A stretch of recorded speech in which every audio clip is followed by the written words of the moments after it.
Solar പാനലുകൾ ഉപയോഗിച്ച് lithium ബാറ്ററികൾ ചാർജ് ചെയ്യാൻ ഉപയോഗിക്കുന്ന ഒരു സോളാർ ലിഥിയം ബാറ്ററി ചാർജർ മൊഡ്യൂളാണ് ഇന്നത്തെ വീഡിയോയിൽ പരിചയപ്പെടുത്തുന്നത്. ഇതിന്റെ മോഡൽ വരുന്നത് HW736 എന്നാണ്. ഇതൊരു maximum power point tracking solar charger ആണ്. സോളാർ പാനലിൽ നിന്നും വോൾട്ടേജ് എപ്പോഴും ഒരുപോലെ ആയിരിക്കില്ല. വെയിലിന്റെ വ്യത്യാസം അനുസരിച്ച് വോൾട്ടേജ് മാറിക്കൊണ്ടിരിക്കും. ഈ വോൾട്ടേജിനെ കൃത്യമായി നിയന്ത്രിച്ച് ബാറ്ററി സുരക്ഷിതമായി ചാർജ് ചെയ്യാൻ ഈ മൊഡ്യൂൾ സഹായിക്കുന്നു. ഇതിൽ പ്രധാനമായും 4 കണക്ഷൻ പോയിന്റുകൾ കാണാം.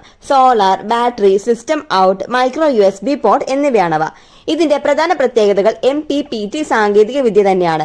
പരമാവധി പവർ സോളാർ പാനലിൽ നിന്നും വലിച്ചെടുക്കാനായിട്ട് ഇത് സഹായിക്കുന്നു.